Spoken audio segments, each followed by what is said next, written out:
Mr. X di channel Rumah Ali.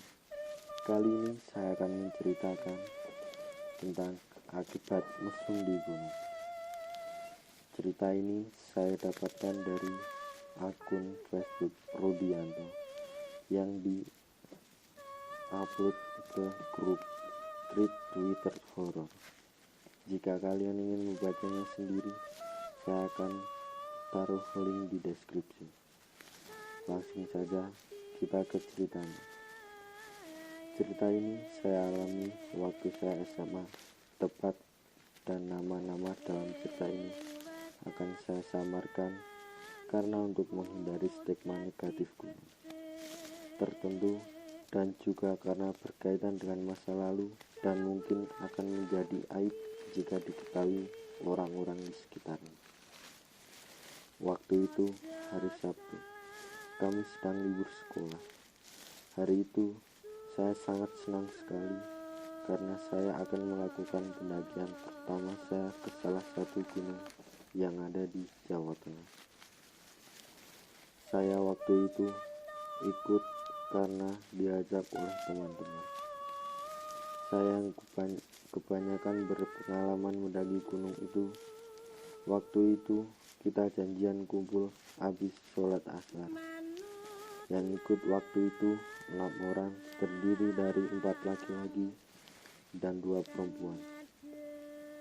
Laki-lakinya adalah saya, Agus, Sandi, sama Jaja, dan perempuannya ada Nisa sama Aja.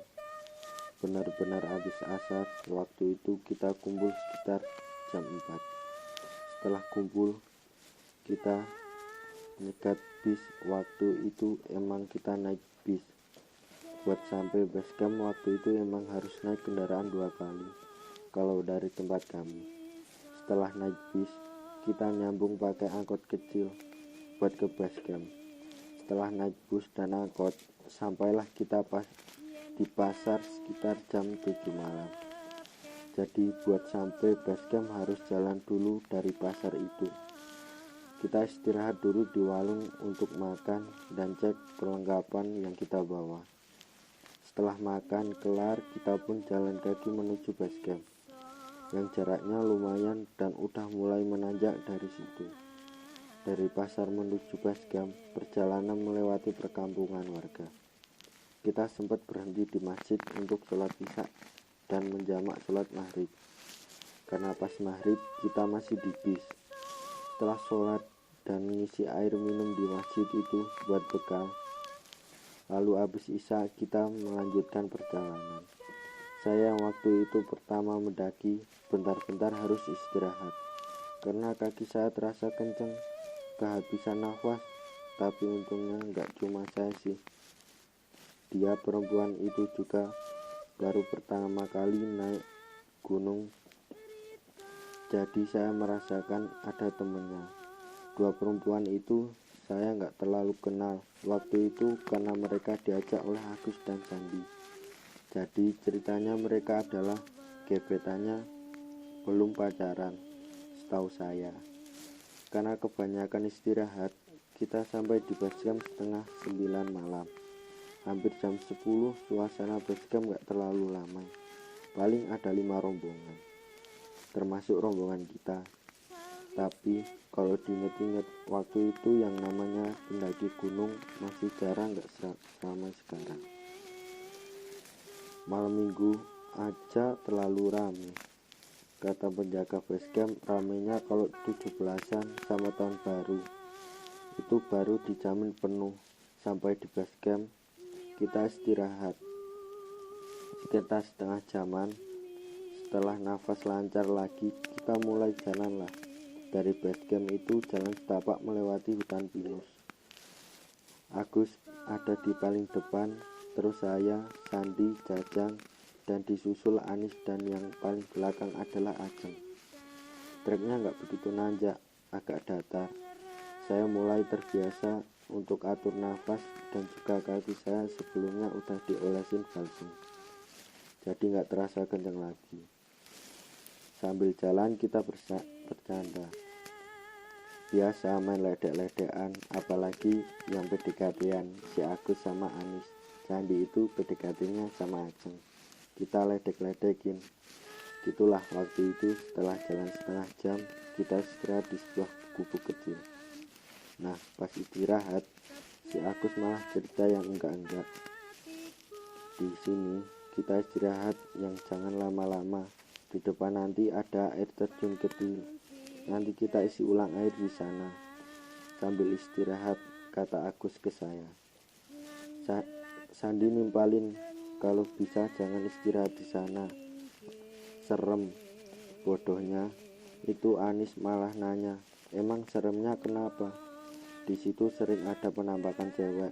Ceritanya korban yang dulu jatuh dari atas air terjun. Si Jajang bilang, kamu tuh jangan cerita yang gitu-gituan. Kalau di sini nanti pada takut. Udah, ayo kita jalan lagi. Kita lalu berdiri sekitar setengah jam.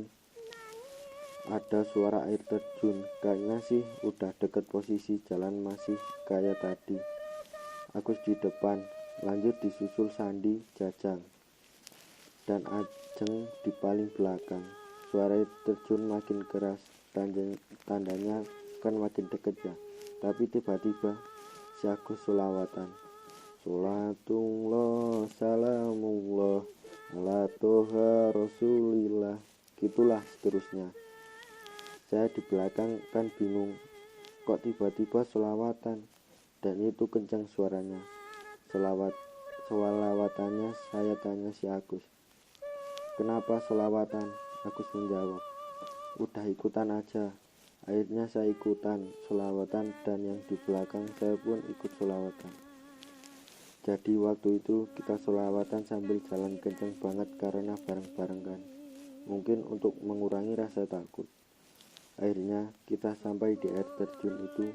Di sana benar-benar gelap. Cuma di situ ada air kecil yang kayaknya emang disediain buat para pendaki buat ambil air. Yang ambil air waktu itu Agus sama Sandi. Saya nungguin mereka duduk di batu besar. Nah, waktu itu nunggu itu saya dengar ada suara harimau lagi mengeram. Waduh, apa ini batin saya? Waktu itu saya takutnya kan hewan buas karena lagi di gunung kan. Karena pertama kali saya naik gunung, jadi pikirannya udah kemana-mana. Woi, udah selesai belum sih? Ayo kita lanjutin lagi, jangan lama-lama. Saya teriak ke Agus dan Jajang yang lagi ambil air. Bentar lagi, sebotol lagi, jawab Agus. Apaan sih? Kayak orang ketakutan aja kamu, kata Jajang menyaut. Ayo, kita lanjut jalan, kata Agus. Kita kembali lagi ke formasi jalan awal tadi. Waktu itu saya nggak terlalu ngobrol sama Ajeng, karena sedang asik sendiri ngobrol sama Sandi. Jadi kita kasih jalan lah yang sedang PDKT-an. Sekitar 1,5 jam sampailah kita di kebun teh. Jalan di sana lebar, cukuplah buat mobil, tapi jalannya berbatu, nggak rata. Berhentilah di sini dulu dong, Gus, saya bilang ke Agus. Atur nafas dulu nih. Iya Bil, jangan cepet-cepet jalannya, saut Sandi juga Anis. Ya udah, kita istirahat sebentar karena masih jauh nih, kata Agus. Iya, sebentar aja, kataku. Akhirnya kita istirahat di pinggir jalan kebun teh. Saat saya lihat PDKT-nya Sandi lancar karena diketawa-ketawa. Terus sama Ajeng kalau jalan juga gandengan. Saya kasih kode mata ke Agus buat ngeliat Sandi yang sedang asik sama Ajeng. Agus bilang, biarin aja asal jangan kebablasan. Kalau kebablasan biar ditanggung sendiri. Si Sandi cuma nyengir aja. Pas istirahat itu kita sempat makan roti, jadi agak lama di kebun teh. Lalu tiba-tiba Ajeng bilang, lanjutin gak nih? Apa mau camping aja di kebun teh? Kayaknya ada yang udah kebelet tuh, batin saya. Maksudnya apa anak ini ngomong itu? Ya wis, lanjut yuk, mumpung ada barengannya. Aku sejak kita lanjut. Setelah beres-beres, kita lanjut jalan. Masih dengan formasi semula. Setelah kebun teh itu, kita masuk ke kawasan yang sangat lebat semak-semaknya. Rumput-rumput juga tinggi. Saya nanya ke Agus, kamu masih ingat kan jalannya? Ingatlah, orang jalannya cuma ini. Tenang aja, jawab Agus. Yakin ya? Tanyaku meyakinkan diri. Di semak-semak itu, Agus berjalan terlalu cepat sampai yang lain ketinggalan. Gus, jangan cepat-cepat, pada ketinggalan. Saya bilang gitu ke Agus. Tapi kayaknya Agus gak dengar sampai saya pukul kepala dia. Woi, jangan cepet-cepet, yang lain ketinggalan. Agus menoleh. Iya juga ya. Yang lain mana? Masih di belakang, Gus.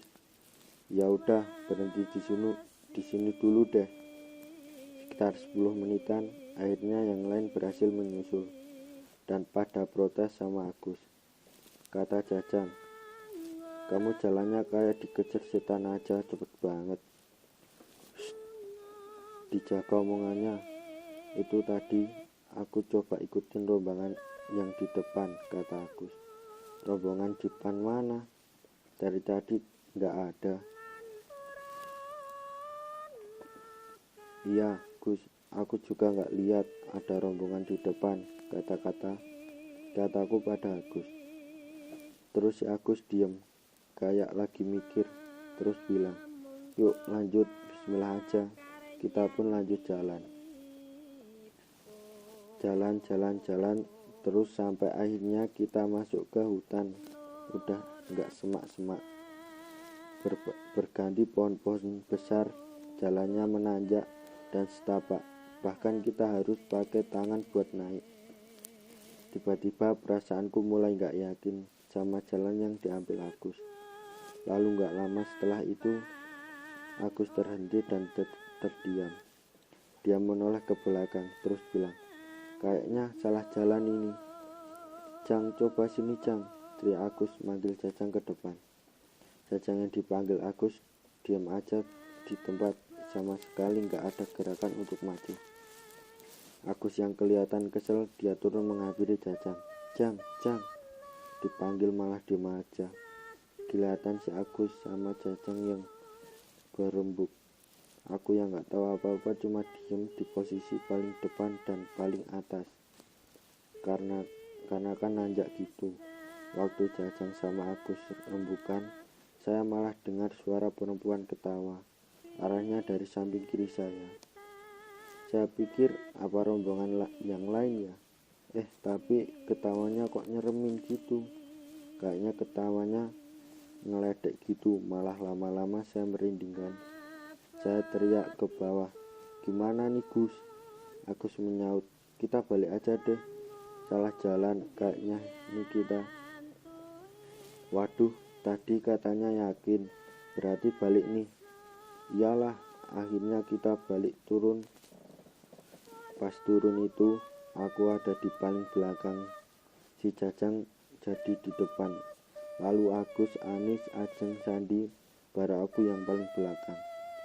Wah, jalan paling belakang itu bikin merinding, sumpah.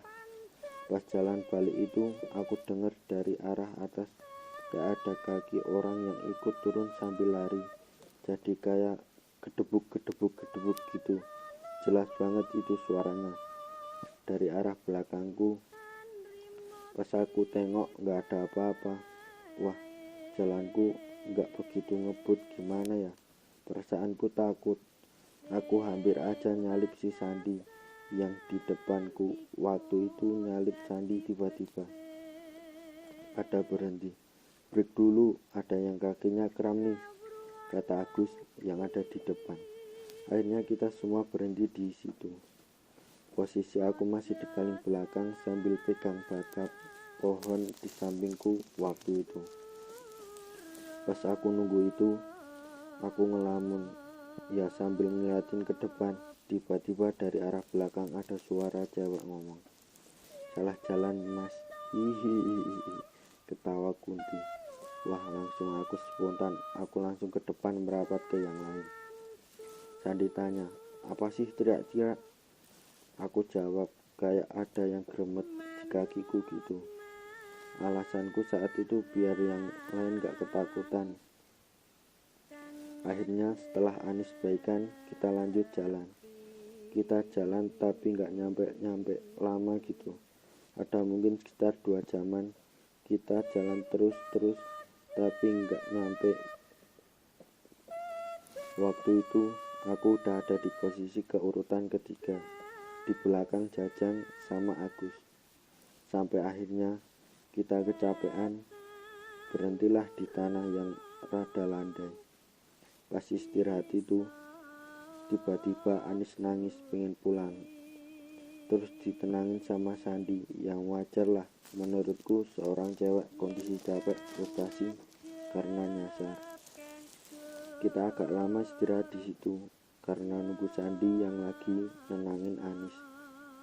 Tapi semakin lama kita diem di situ, udara semakin dingin. Akhirnya kita paksa Sandi sama Anis buat jalan lagi. Daripada kita semua kedinginan di situ kan. Setelah 1 jam kita jalan masih nggak nemu jalan. Berangkat tadi ya udah akhirnya masih nggak nemu jalan. Anehnya kenapa baru kepikiran berdoa gitu. Nggak dari tadi. Aku dengar Agus baca Al-Fatihah tiap bagian. Ihdinas siratal mustaqimnya diulang-ulang, nggak tahu beberapa kali. Terus tangannya mukul tanah 3 kali. Setelah semua selesai berdoa, kita mulai lanjut jalan. 5 menitan jalan, kita ketemu jalan buntu. Cuma ada pohon 2 dan tanah yang miring curam. Kita lalu balik lagi, naik lagi. Kita kayak nggak punya tujuan bolak-balik. Sampai akhirnya pas kita naik ketemu jalan yang bercabang ke arah kanan. Itu jalan yang tadi kita naik. Nah, jalan kiri ini kita nggak tahu nih bakal kemana. Akhirnya kita coba aja jalan ke kiri. Akhirnya lama dari situ jalan ke semak-semak tadi dan nembusnya langsung ke jalan besar kebun teh. Wah, di situ saya seneng banget sampai sujud syukur. Saking senengnya bisa balik lagi. Karena udah pada capek, akhirnya kita mutusin buat cari tempat di sekitar kebun teh itu buat mendirikan tenda. Setelah mendirikan tenda, kita masak mie, dilanjut masak kopi dan bikin teh. Gak lama dari situ, Ajeng bilang kebelet pipis, diantarlah sama Sandi. Kayaknya di atas sana ada toilet deh. Agus yang tangannya nunjukin arah. Akhirnya setelah dikasih unjuk, akhirnya 2 anak itu pergi, Ajeng sama Sandi. Kita ngobrol-ngobrol di dalam tenda sampai setengah jam. Kok mereka nggak balik-balik? Saat itu kita kepikiran karena waktu itu kita bawa 1 tenda yang isinya 6. Gak lama Sandi datang sambil lari manggil-manggil. Jang, sambil teriak, tolong. Kita semua keluar tenda kecuali Anis yang udah tidur. Kenapa San? Tanya Jajang. Itu Jang, Ajeng kesurupan. Lah di mana sekarang? Tanya Agus. Masih di atas. Ayo buruan disamperin, kata Agus. Aku, Agus, dan Sandi lari di mana Ajeng kesurupan. Si Jajang jaga tenda sekalian nemenin Anis. Ajeng, tadi kamu tinggal di mana, San? Tanyaku di depan toilet. Waktu kita sampai, Ajeng ternyata sudah ada di atas pohon, duduk sambil ketawa-ketawa. Pohonnya sih nggak terlalu tinggi, nggak tahu pohon apa. Waduh, bocah kenapa ini? Kata Agus. Ambil air Ki, pakai gayung, perintah Agus ke aku. Aku langsung masuk ke toilet Pas keluar Ajeng udah dibawa, dipegangin sama Sandi. "Sini airnya," kata Agus. Agus ambil air pakai tangan, terus gak tahu dibacain apa, lalu dibasuhin ke muka Ajeng yang melotot sambil ketawa ketiwi. Setelah 3 kali dibasuh, Ajeng pingsan, terus dibopong dia ke tenda. Pas sampai tenda, Jajang sama Andis yang udah bangun pada nanya, Ajeng kenapa nih?" "Kesurupan," jawab aku singkat. Ajeng lalu dibawa ke tenda buat minyak angin sama Anis. Setelah dirasa semua beres, kita masuk tenda buat tidur karena udah tengah malam. Rencananya kita nggak mau lanjutin ke puncak, besok kita mau pulang aja karena dirasa mental kita semua udah down. Setelah lagi kita masak, terus beres-beres tenda, terus pulang. Singkat ceritanya, waktu kita di bis, aku duduk sama Jajang, Agus sama Sandi, Anis sama Ajeng. Waktu itu bis itu Jajang cerita kalau kita tersesat mungkin karena ulahnya Sandi sama Ajeng. Karena kata Jajang, Sandi semalam udah kelewatan mesumnya. "Mesum gimana, Jang?" "Dari mulai nyium waktu di basecamp sampai Jajang lihat sendiri Sandi masukin tangannya ke dalam baju Ajeng buat grepe-grepe gitu waktu di kebun teh. Makanya semalam Jajang sempet jengkel dan bisa bilang lanjut gak nih atau mau camping di kebun teh. Kayaknya ada yang udah kebelet. Itu tuh sebenarnya buat nyindir si Sandi." Masih cerita si Jajang, juga waktu itu kita salah jalan. Aku sempat suruh si Jajang buat maju ke depan, kan Jajang gak mau maju dan diam aja kan. Soalnya kata si Jajang, dia ngeliat cewek gantung di atas. Agus makanya ogah maju. Aku juga menceritakan semua yang aku alami waktu itu. "Itu juga semua salahmu, Jang, ngomong gak dijaga-jaga," kataku ke Jajang. Iya, aku salah," kata Jajang. Jajang juga cerita ke Anis kenapa Ajeng bisa kesurupan. Waktu itu pas di toilet, Sandi sama Ajeng ciuman di depan toilet karena itu mungkin penunggu sana marah kalau tempatnya dibuat mesum. Masuk akal sih, tapi aku nggak yakin kalau ciuman kenapa bisa selama itu perginya. Nggak seudan sih, tapi gimana ya? Kalau dari aku sendiri, kenapa dia bisa salah jalan? Karena dia ngikutin rombongan yang ada di depannya. Niatnya sih biar kita ada temen, tapi rombongan itu cepet jalannya dan membuat yang lain ketinggalan. Nah, pas aku panggil untuk menoleh ke belakang, pas dia menghadap ke depan lagi, rombongan itu sudah nggak ada. Padahal jalannya cuma lurus, aneh kan? Dan lagi pas ngecamp di air terjun tadi, Agus kan sempat sholawatan. Dia ngejak sholawatan tuh. Ternyata Agus melihat seperti ada perempuan yang ngikutinya di arah samping. Dia jalan melayang. Lalu Agus juga dengar ada suara macam mengeram. Seperti saya yang mendengar juga.